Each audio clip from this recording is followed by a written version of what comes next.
The crates had been oiled.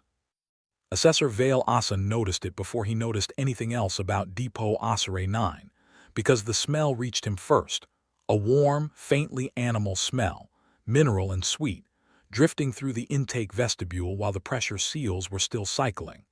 He had processed the surrendered armaments of 19 species. Surrendered weapons smelled of dust, of coolant scale, of the particular staleness of things nobody intended to touch again. These smelled maintained. He walked the first rack. 400 human rifles, breeches open, actions cleaned, each one tagged. On every tag in a small, careful hand, the same 4 words, rendered by his lens into council standard. Serviceable, ready for issue. Issue, he thought, to whom? The human waiting for him at the end of the rack did not answer, because he had not yet asked. Her name was Nadia Cruz, and by the ledger she was Compliance Liaison 9, and she had been standing in that vestibule in a paper inspection smock for 11 minutes, because the Karun protocol required liaisons to be scanned twice, and Vales Jr. had fumbled the second scan. "You could sit," Vale said. "I could," Cruz agreed and did not. He let the silence run. Silence was a Karun instrument. Most species filled it with themselves. Cruz filled it with nothing at all. She stood with her weight even, her hands loose at her sides, her eyes moving over the depot walls in a slow, unhurried sweep, the way an old woman looks at a room she has already cleaned. "The maintenance," he said at last, "explain it." Article 9 allows the surrendering party to service stored materiel. Article 9 allows it. Nothing requires it. He turned a tag over between 2 of his 4-jointed fingers. Your species surrendered 11,000 vessels, 400 million individual arms, and the entirety of your orbital defense lattice. You did this within a single standard year of ratification, faster than any species in Council history. Then you sent your own people at your own expense to clean the things you gave away, every 90 days, for 31 years. Yes. Why? Cruz smiled, a small, tired, unbeautiful expression that Vale's training file had taught him to read as submission, and which he would spend the rest of his life reinterpreting. Habit, she said. His report that evening flagged 3 anomalies, and he flagged them properly, because Vale Asan was not a warrior or a scientist but an auditor, and auditors survive by writing down the things that do not add. The first anomaly was the maintenance itself. The second was Article 9. In the ratification records, humanity had conceded on everything: their outer colonies, their shipyards, their right to independent fabrication of fissile material, of directed energy emitters, of anything that could be turned outward. Their negotiators had folded so quickly that 3 council delegations had lodged formal concerns of duress. But on Article 9, the right of a disarmed species to send unarmed observers to witness the storage of its surrendered materiel in perpetuity, they had stopped dead. They had sat at that table for 6 months. They had traded away an entire fleet, still fueled, still crewed, to keep a clause about asterisk witnessing. The third anomaly was in the personnel intake. The liaison posting was, by any measure Vale understood, the worst assignment in the settled galaxy. Liaisons lived on council stations under permanent custody status. They were searched entering and leaving every secure space, sometimes 11 times a day. They were not permitted personal effects, recording media, writing implements, or unmonitored contact with their homeworld. They were forbidden to touch a functional weapon. They aged out at 60 and were repatriated to a species that could not, under treaty, employ them in any technical capacity ever again. 12 posts had opened that cycle. 38,000 humans had applied. Prime Assessor Gelen Tak read the report in 4 minutes and dismissed it in 3. "You have described grief," she said. Her Vuceri crest lay flat, which in her was patience rather than calm. A defeated species tending the corpses of its own machines. Every disarmed people invents a ritual Asan. The Merethi sing to their decommissioned hulls. The The Osk paint theirs. Humans polish. It is sad. It is not a finding. 38,000 volunteers. For guaranteed off-world rations and the prestige of a treaty post. Their homeworld is poor. We made it poor. That was the point. She closed the file. You are new to humans. They are emotional and they are compliant, and those two things together produce a great deal of noise that resembles signal. Watch them for a year. You will stop hearing it. He watched them for 4. He watched crews submit to the daily search with the patience of weather. He watched her stand for the cavity scan with her arms out and her chin up, while a technician half her age narrated the procedure into a log. He watched her lose a tooth to a station dentist who did not stock human anesthetic and go back to work that afternoon. "Does it hurt?" he asked her once, meaning the tooth. "Everything hurts," she said. "You learn which ones matter." "That is not an answer." "No," she agreed, "it's a method." The first correction came in his 2nd year, and it came because of a boy. Tabin Arroyo arrived on the resupply barge, 24 years old, with the specific gray complexion of a human who has been vomiting for 9 days and has not stopped being frightened. Vale processed him personally. Standard intake, strip, scan, catalog, oath, custody tag fused to the wrist. Arroyo shook through all of it. When the tag went on, he made a sound. Afterward, Vale found Cruz waiting in the corridor outside. "He is unsuitable," Vale said. "He was frightened of a bracelet." "He'll do." "You selected him." "I recommended him." "Why?" Cruz looked at the closed door for a while. When she spoke, it was quieter than he had heard her. "Because he's frightened of the right things," she said. "The ones who aren't frightened don't last. They get proud, and proud men make errors, and errors here cost more than you think they do." "Cost what? You clean rifles." "Yes," she said, "we clean rifles." He filed it as evasion. He was correct that it was evasion. He was wrong about everything underneath it, and it would take him 11 more years to learn how wrong. And by then Tabin Arroyo would be 49 years old, and there would be nothing left of the frightened boy at all. The Council's own suspicion arrived, when it arrived, in the shape of the Serave investigation, and Vale was seconded to it because auditors are cheap. Somebody in interior security had finally asked the obvious question: what if the humans are smuggling something in? And the answer was pursued with the thoroughness of an institution that has scared itself. For 14 months, every human liaison in Council space was surveilled continuously. Their quarters were disassembled. Their clothing was reduced to fiber. Their bodies were imaged at resolutions that could count the calcium in their bones. 240 of them were subjected to sequential interrogation under 3 separate pharmacological regimes, one of which killed a liaison named Petrov, and the Council paid his family a settlement of 40,000 credits and considered the matter closed. They found no transmitters, no caches, no coded correspondence, no dead drops, no bribed officials, no fabricated components. They found nothing, in the most expensive and invasive sense of that word, and the investigation's final judgment was written in the flat prose of institutional relief. The Human Liaison Corps possesses no capability of concern. Vale signed it. He remembered signing it. Later, he would think about that signature the way a man thinks about a door he closed without looking behind it. What he remembered more clearly was Cruz afterward, in the medical bay, where they had put her because the 3rd pharmacological regime had done something to her balance she never entirely recovered from. She was 61 by then, and had refused repatriation twice, and there was a tremor in her left hand that would not stop. "You could have gone home," he said. "Oh." "They will not let you stay much longer." "They'll let me stay exactly as long as it's cheaper than the paperwork." She was watching the ceiling. "Do you know what my mother did, assessor?" "He did, it was in the file. She held your post."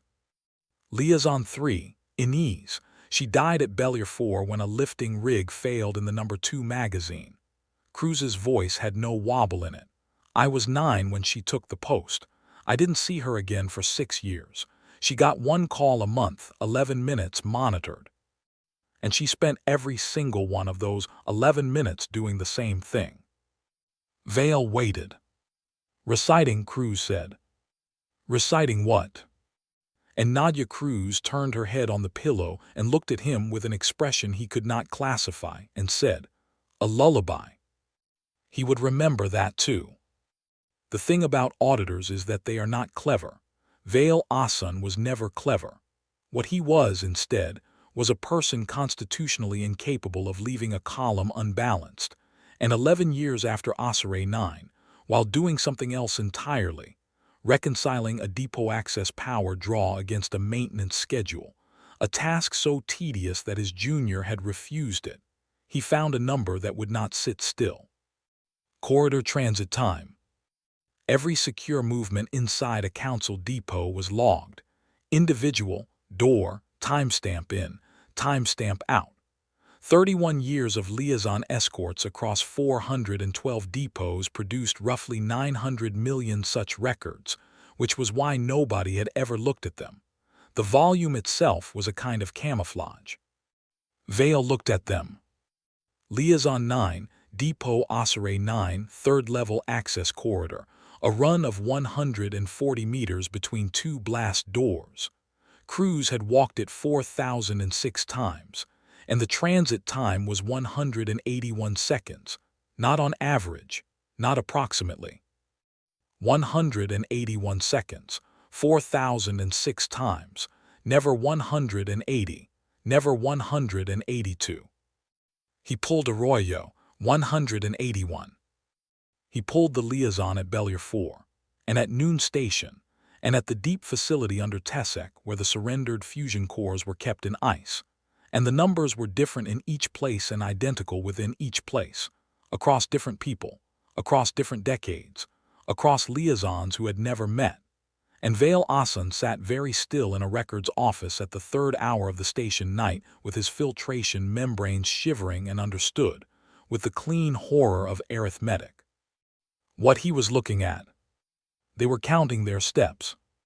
Not measuring, not surveying, nothing that required an instrument, nothing that could be confiscated, nothing that would show on a scan or a strip search or a pharmacological interrogation.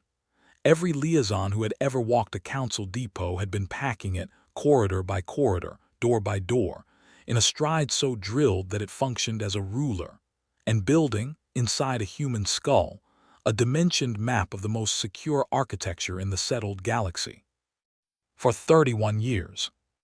In 412 facilities. And a lullaby, Vale thought.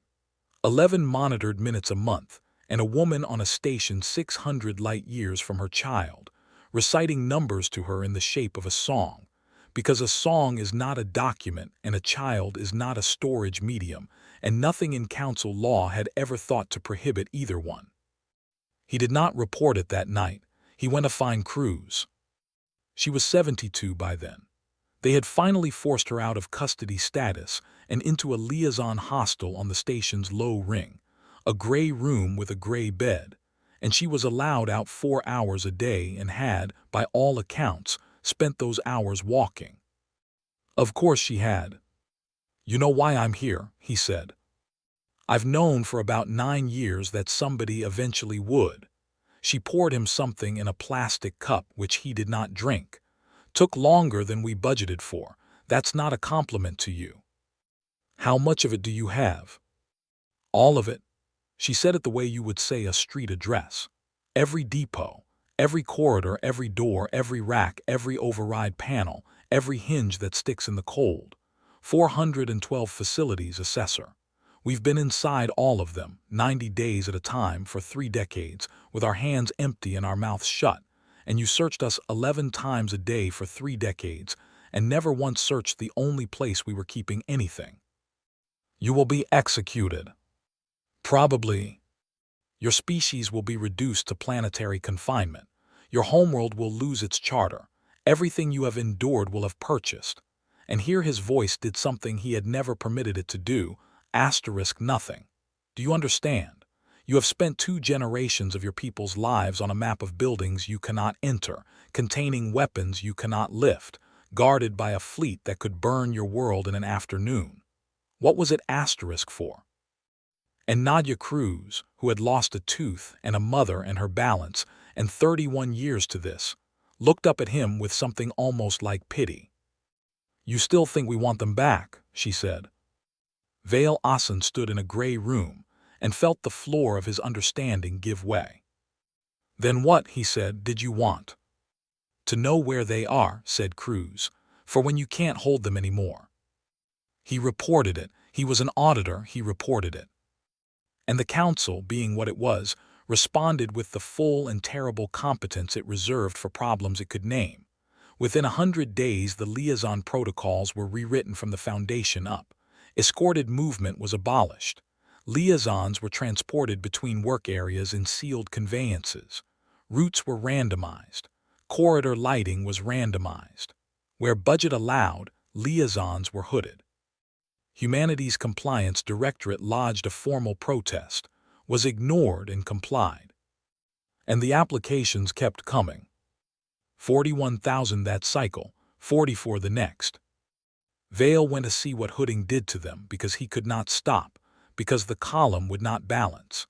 He stood in an observation gallery above the intake at noon and watched a 19-year-old girl named Oval Human, from a settlement on Kepler's shore, 3 months in service, walk a randomized route in a sealed hood with a Karun guard on each arm, and he watched her lips move the whole way.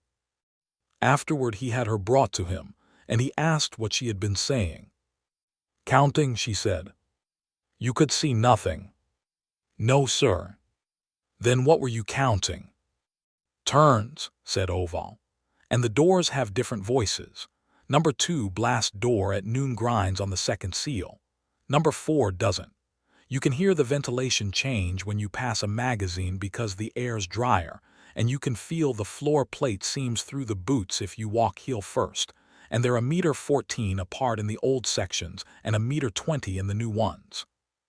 She said all this politely, standing at attention in a paper smock, with the flat, cheerful helpfulness of a young person answering a superior's question. "You can tell how big a room is by breathing in it, sir. Everybody can. Most people just never had a reason to learn." Vale said nothing for a long moment. "You understand that I will report this," he said. "Yes, sir." "You understand that they will find some new way to blind you." "Yes, sir," said Oval, and then, and this was the part he could never afterward scrub out of himself, she looked mildly, genuinely puzzled and added, "But you'd have to stop moving us at all, sir. And then who'd clean the guns?" He filed the report. They tightened the protocols again. Human liaisons began to be transported unconscious. Humanity complied. Applications rose to 61,000. In the 9th year after the Serave investigation, a liaison named Idris Vale suffocated in a sedation transport at Tesek when the mixture ran wrong. In the 11th, 4 liaisons at Bellier were held in isolation for 200 days on suspicion of signaling and released without charge, and 3 of them requested immediate return to duty. In the 14th, the Council formally reclassified the Human Liaison Corps as a *tolerated legacy obligation, which was the bureaucratic equivalent of turning one's back. And Vale Asen, promoted twice and sleeping badly, sat in a hearing room and listened to Prime Assessor Gelen Tak, old now, crest gone brittle, deliver the judgment that would define the next decade of council policy. "They are memorizing our warehouses," Tak said, "because it is the only defiance available to a species that has nothing. It is pathetic and it is harmless. Do you know what a map of a locked room is worth, Asen? It is worth precisely as much as the key.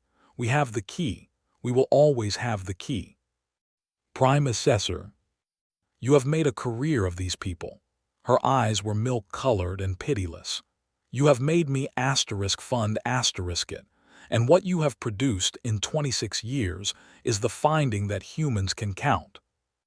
"What I have produced," said Vale, and he was surprised to hear his own voice shake. is the finding that they are not doing any of this for themselves. The room went quiet. Explain that. Every other species we have disarmed has attempted to retain capability. Concealed fabricators, hidden hulls, cached munitions. We catch them because they behave logically, they try to keep the weapon. He set his four-jointed hands flat on the table to stop them moving. Humans did not try to keep anything. They gave us everything faster than we asked, and then they spent 30 years and 2 generations of their own lives making sure the weapons stayed working. Not for their use. They cannot use them. They service them prime assessor. They tag them. They write asterisk ready for issue on every single one.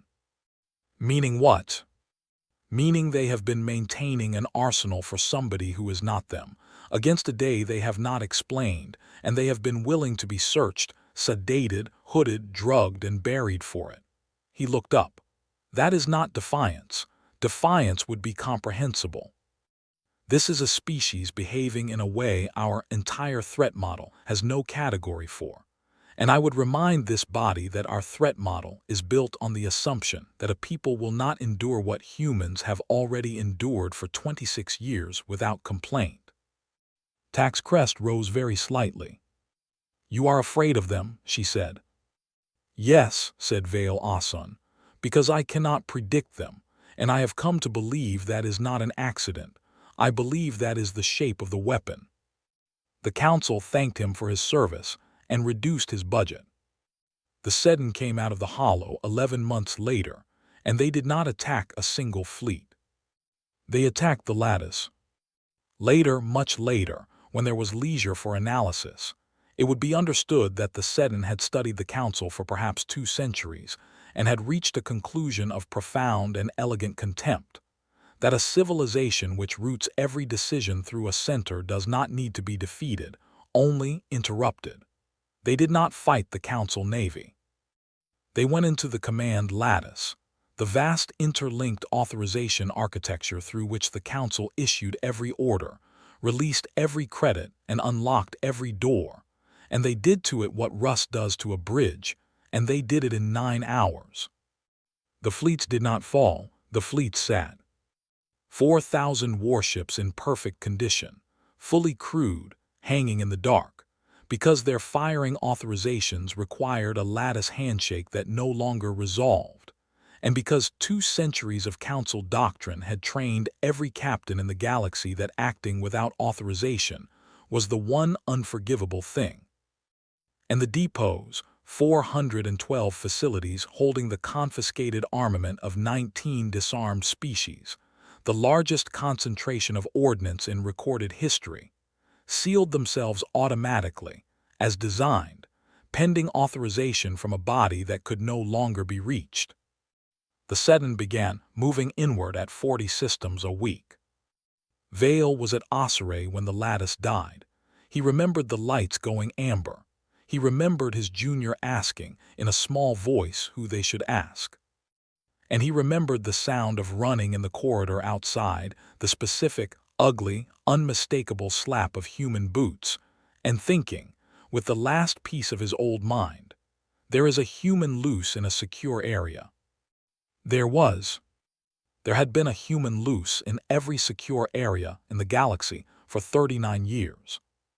Tabin Arroyo was 63 years old, and he had been at Osirei 9 for 11 of those years, and he had never once in that time been permitted to walk its corridors with his eyes open. He arrived at the 3rd-level blast door with a Karun guard stunner burn across his shoulder and no key, no code, no tool, no weapon. He went straight to the wall panel. Not to the control interface, that was lattice-locked and dead. To the maintenance access beneath it, the one that Karun technicians had opened in front of liaisons 10,000 times over 3 decades because liaisons were furniture, because liaisons were cargo, because there was no rule against a disarmed man watching you work. Assessor, Arroyo said without turning around, I need you to not stop me. You cannot open that. 11 bolts, hex 7, the 4th one from the top is stripped and you have to lift while you turn. Arroyo's hands were already moving. Manual release is a red handle behind a green plate. The plate's held by a spring clip, not a lock, because the fire code requires it, and your fire code was written 400 years before you started confiscating things. He got the panel off. It clattered on the deck. 39 years, assessor. You opened this in front of us 39 years. There are 11,000 plasma lances in that vault. I know exactly how many there are. Arroyo's voice cracked, and Vale realized the man was weeping, had been weeping the entire time, in the completely unhurried way of someone whose hands had long ago stopped requiring his emotions' permission. I've cleaned every one of them twice. If you take those weapons. And Tabin Arroyo stopped and turned and looked at him. Take them, he said. The blast door began to grind open. It grumbled on the second seal, the way that door always had. There are 200,000 Merethi refugees at Osirei Prime, Arroyo said, with nothing between them and the Seddon but a customs cutter. Who do you think we've been keeping these clean for? Vale Asan did not stop him. He would be asked about that at 4 separate inquiries, and he would never find a better answer than the one he gave the first time, which was, I finally understood the tag. It took 11 days. 412 depots, on 412 worlds and stations and buried moons, and inside each one a human being who had spent between 4 and 39 years being searched, sedated, humiliated, hooded, and ignored, and who could walk that facility from intake to magazine in absolute darkness, and knew which bolt was stripped, and knew where the manual releases were, and knew what was on every rack, because they had oiled it themselves. They did not seize the weapons. This was the part that broke the Council's mind, and it broke it permanently, and it is the reason the histories of 19 species now contain a human word. They gave them away.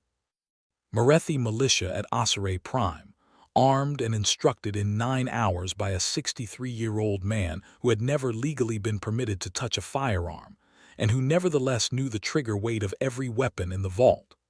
Osk Fisher crews at Bellier handed the surrendered coastal batteries of their own grandparents, along with the maintenance logs, in Osk, hand-copied.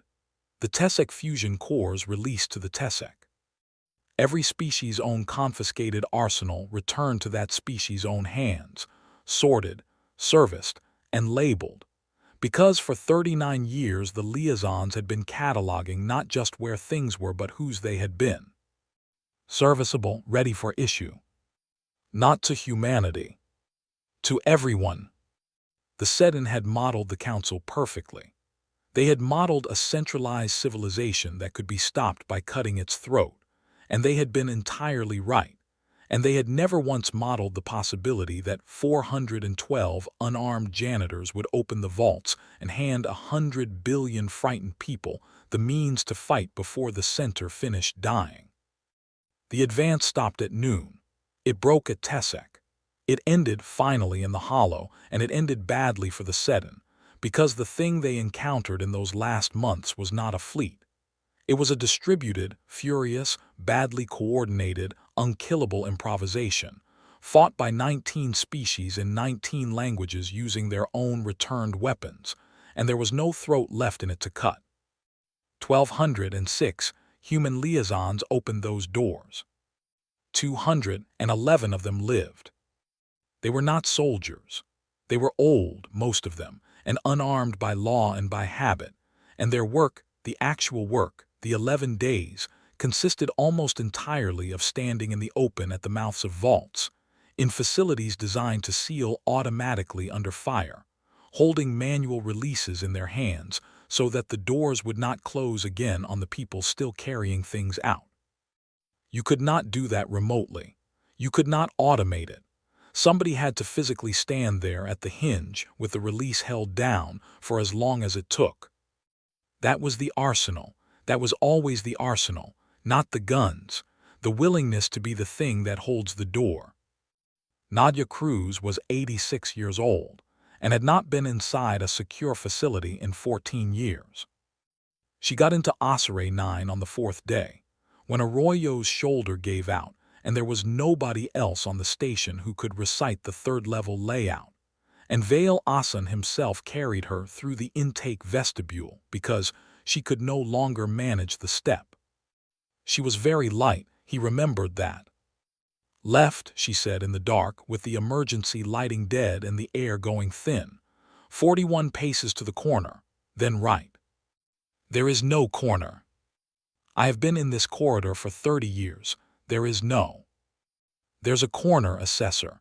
It's behind the equipment rack they put in 18 years ago. 41. There was a corner. She talked the whole way. She had to. The map was in the talking and the counting, in the small sung phrases that were not quite language, 41 in turn, and 11 to the seam, and the cold door, and mind the fourth bolt asterisk, and Vale Asan, carrying an 86-year-old woman through a dead vault on a dying station, recognized it about 200 meters in. A lullaby. 11 monitored minutes a month. A woman named Inez, 600 light-years from her daughter, singing her the shape of a building. They got the vault open. 4 hours later the Morethi had the last of it out, and the Seddon hit the station's dorsal ring, and the automatic seals began to drop. Cruz was sitting on the deck with her back against the frame and the manual release in her hand, and she looked up at him with that same small, tired, unbeautiful smile and said, "Go on then. You cannot hold that. I'm not going to hold it long. Come with me, I will carry you. You weigh nothing, you weigh asterisk nothing." Assessor. Her voice was extraordinarily gentle. If I let go, the door shuts and it doesn't open again, and the 400 people still in that corridor don't come out. So I'm not going to let go. That's the whole of it. There isn't any more to it than that. And Vale Asan, who had audited 19 surrenders and signed the finding that humans possessed no capability of concern, said the only thing left in him. Why? Nadia Cruz thought about it. She actually thought about it, with the dust coming down and her hand white on the release, as though it were an interesting question that deserved a proper answer. And he has repeated what she said at every inquiry, in every hearing, to every historian and every child who has ever asked him what humans are. Because somebody's going to have to, she said, and it might as well be somebody who's already used to it. He ran, she held. The door stayed open 11 minutes. The council did not survive the Seddon, not as it was. You cannot rebuild a body politic on the premise that authority flows from a center after every species in the galaxy has personally watched the center go dark, and the janitors save them. What replaced it is messier, slower, and armed, and it argues constantly, and 19 species now maintain their own materiel under a treaty framework that human negotiators did not write and did not ask to write. Humanity was offered a permanent seat. They took a rotating one. When asked why, the human delegate, Oval, who was 51 by then and walked with a cane from noon, said that permanent things are easy to find, and that her people had learned to prefer being difficult to find, and then she declined to elaborate, which the record notes as characteristic. There is a memorial at Osiré 9. It is not a statue. Humans, it turns out, do not much go in for statues. It is a corridor. 140 meters of the old third-level access, preserved exactly, blast doors at both ends, and the tradition nobody has ever formally established it. It simply happens is that you walk it and you count. Karun walk it. Morethi walk it. Osk children are brought by their grandmothers and made to walk it counting out loud, and the grandmothers correct them, because Osk strides are shorter and the number is different and the number matters. 181 seconds, if you are human. Vale Asan is very old now. His filtration membranes are failing, and he is no longer permitted deep space travel, and he spends most of his days in the archive at Tesek, where they have finally given him the budget he asked for in the 26th year, and which he no longer has any use for. Last cycle they opened a new depot beneath the ice there. The treaty framework requires shared reserve stores, held for whoever needs them, released on the authority of whoever is standing closest. He went down to inspect it, because he is an auditor, and because the column has never entirely balanced and never will. The racks were full. Karun rifles, 400 of them, breeches open, actions clean.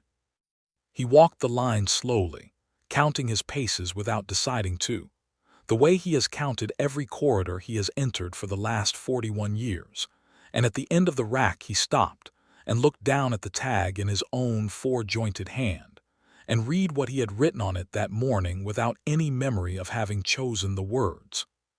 Serviceable, ready for issue.